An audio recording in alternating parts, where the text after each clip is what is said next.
Happy Saturday morning, you guys.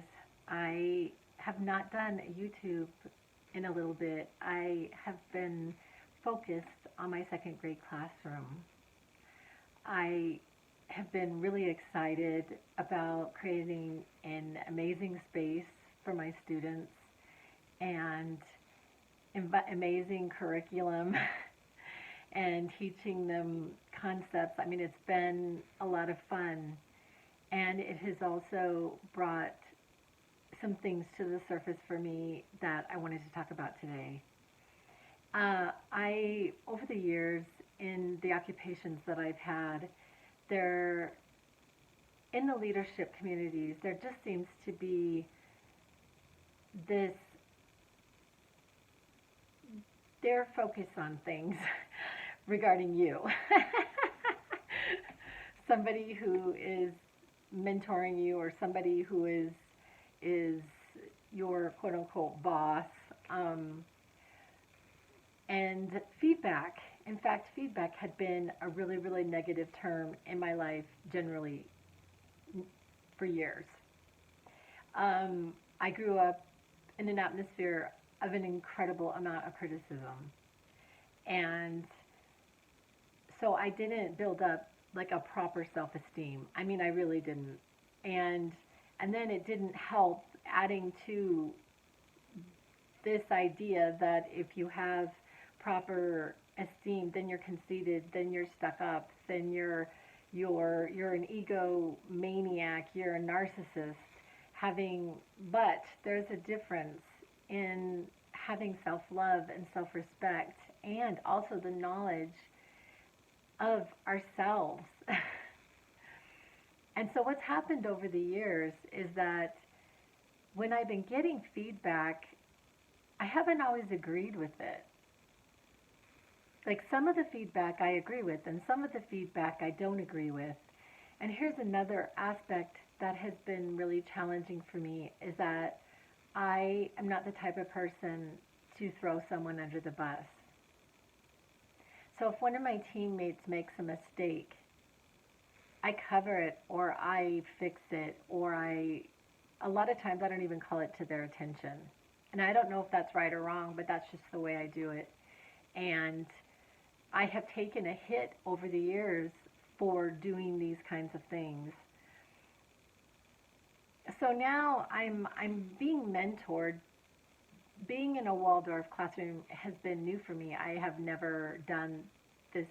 I have been in classrooms with younger children. I've spent a lot of time in classrooms with younger children, but it has been a bit of a challenge for me personally, and the interactions of the children, and in distractions, and it taking away from our learning time, basically.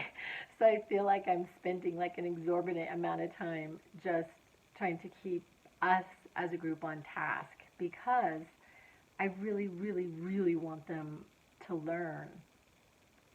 And I want it to be fun, and so basically what's happening for me is I'm been given strategies and I'm trying them. Some of them are failing, some of them are successful. I take the ones that are successful and then move on. And there are some areas that have not quite gotten better yet. Not yet.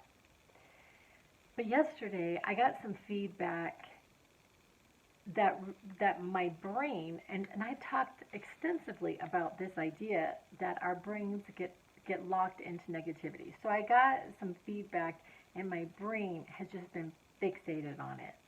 It's just been like fixated on this negative thing. It was sort of a grouping of negative things. In fact, I really didn't hear much positive in my interactions with this person who gave me the feedback. I didn't hear much positive, very many positive things. And so I had a little bit of time to think about that. And part of it is that somebody is telling me that the sky is green and the sky is blue. It's like sometimes people tell me things about myself that are not true. That is not true about me. I mean, as a generality, it may be true for me, maybe like in this particular circumstance, yes. However, it is not a general truth about who I am. I have an entire, I don't know, short story, essay, whatever you want to call it, on a topic that's that I have named "Stop Being You and We'll All Be Okay," which is why a lot of us are living our lives by what other people expect from us.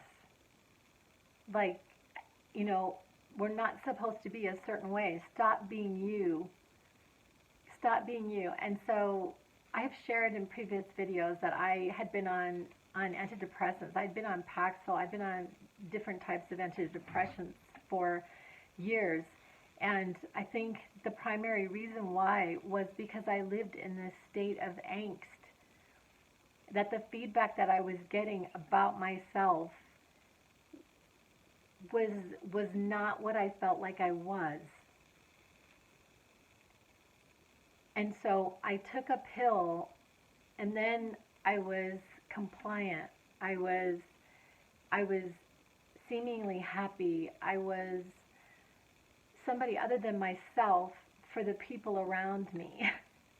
And when I went off of the medication, there were people in my life that were very upset because they like me medicated better than me not medicated.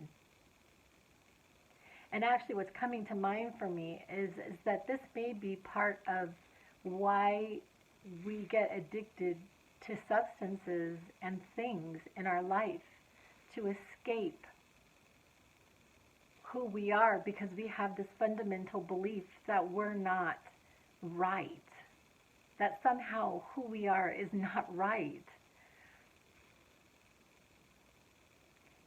And so I I've been thinking about it today and trying to figure out where I go from here with the feedback that I've gotten. But the other thing that has happened is that I'm very excited about is that it has given me an opportunity to see the aspects that I don't like in our education system and be what I would like in our education system for our children, and to act on that to get a plan together and see if we might be able to create an education system where children feel like who they are is actually embraced.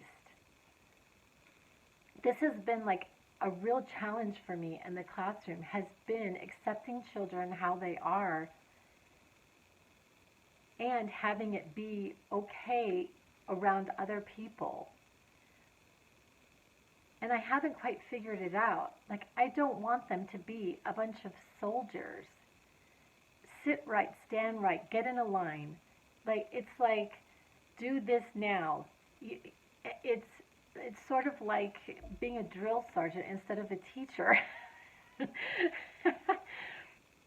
But then I also understand the idea of chaos.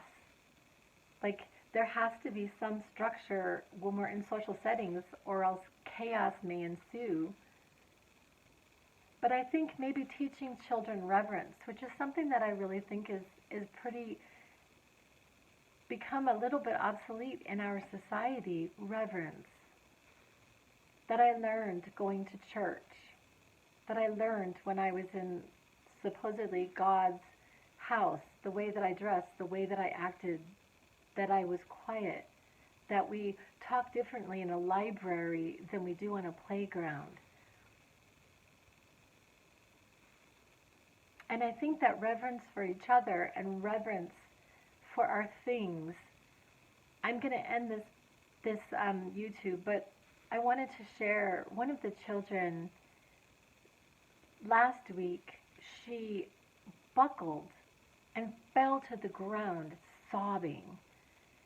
And I got down. I said, "What happened? What's wrong?"